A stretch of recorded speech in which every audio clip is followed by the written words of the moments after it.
Volkswagen's announcement to halt exports to the US marks a dramatic turning point for the global auto industry. The news sent shockwaves through the auto industry, leaving executives scrambling and workers uncertain about the future. For decades, VW was woven into American life, its cars becoming icons on highways and in driveways across the country. From the beloved Beetle to the reliable Jetta, Volkswagen's models have been part of countless American stories and road trips. Now, that era is ending, as dealerships shutter and showrooms empty out. This isn't just a business decision, it's a sign of globalization in reverse, a powerful symbol of how interconnected markets can unravel.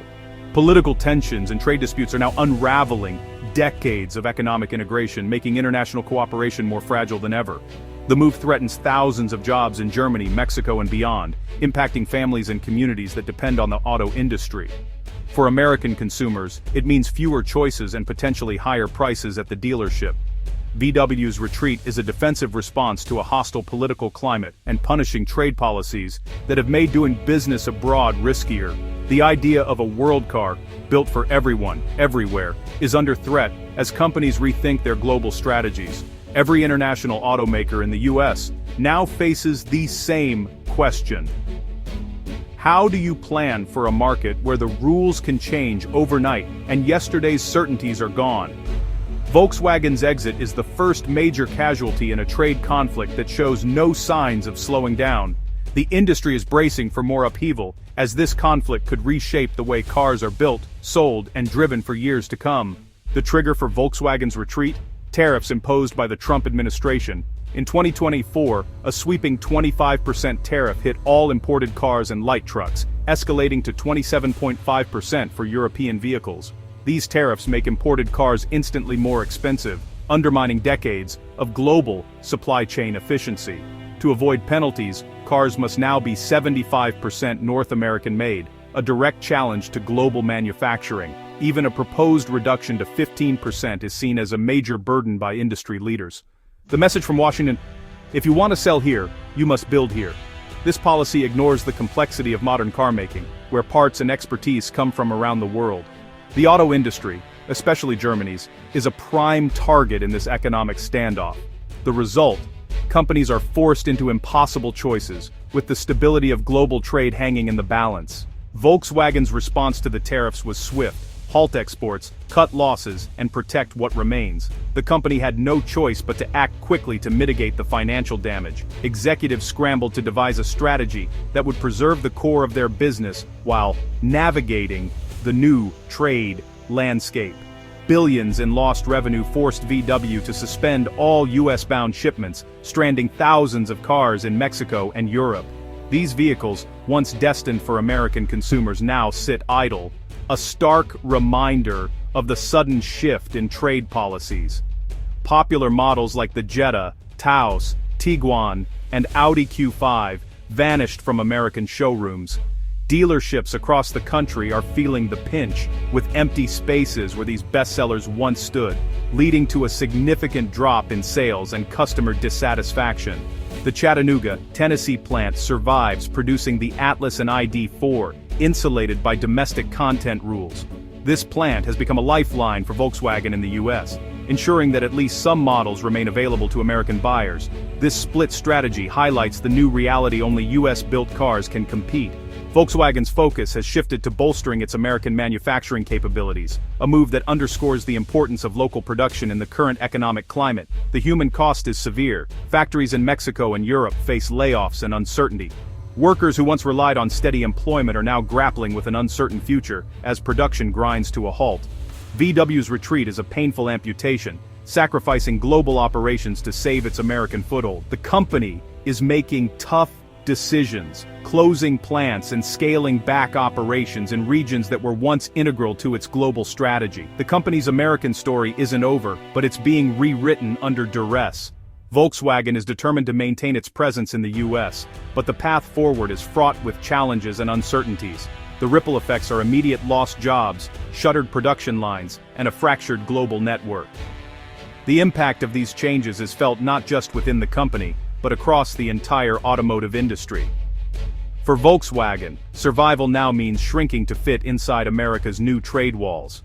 The company is adapting to a new reality, one where its future in the US depends on its ability to navigate and comply with stringent trade regulations. Volkswagen isn't alone. Tariffs have triggered a wave of disruption across the auto industry, sending shockwaves through every corner of the global supply chain. The impact is being felt not just by manufacturers, but by workers, suppliers, and even local communities that depend on the auto sector for their livelihoods.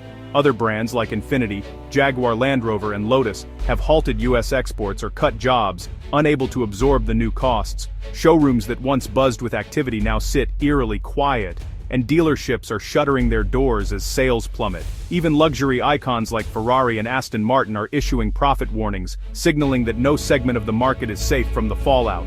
The pain is being felt from entry-level models to the most exclusive brands. American companies aren't immune. Stellantis paused production and laid off hundreds of US workers tied to cross-border supply chains. The ripple effects are spreading, with layoffs and plant closures threatening entire communities. In a global industry, trade barriers hurt everyone. Tariffs on German cars mean job losses in Detroit. The interconnectedness of the industry means that a single policy change can have far-reaching, unintended consequences. The uncertainty is stifling investment and innovation, forcing car makers into defensive, short-term decisions. Research and development budgets are being slashed, and projects that once promised the next big breakthrough are now on hold.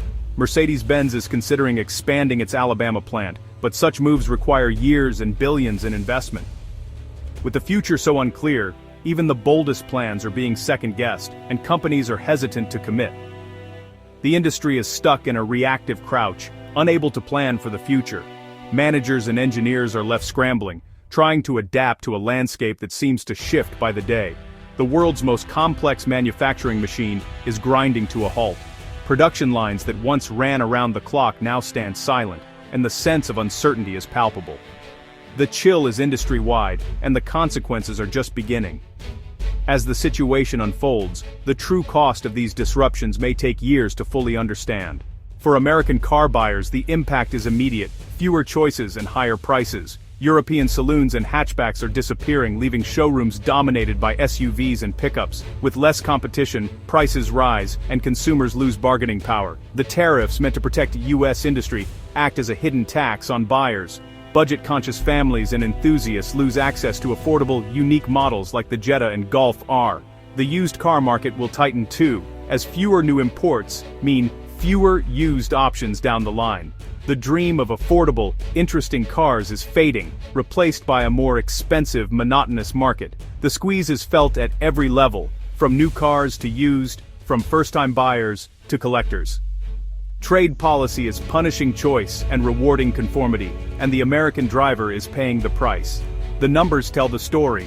80% of Mexico's car production once went to the US, fueling affordable options for American buyers. In 2024, VW alone shipped over 230,000 Jettas, Taos and Tigans north of the border. Now, those cars are gone, leaving a gaping hole in supply and empty dealership lots. European luxury brands face even steeper hurdles, with tariffs adding tens of thousands to sticker prices. For some, like Aston Martin and Ferrari, the US market is no longer viable. This isn't just lost sales, it's lost jobs, lost revenue, and broken supply chains. The US auto market is shrinking, not from lack of demand, but from deliberate policy. The retreat is real, and the consequences are rippling through every corner of the industry. Car makers aren't giving up. They're scrambling to build inside the US tariff wall. Volkswagen is promising billions in new American investment, hoping to win tariff relief and secure its future.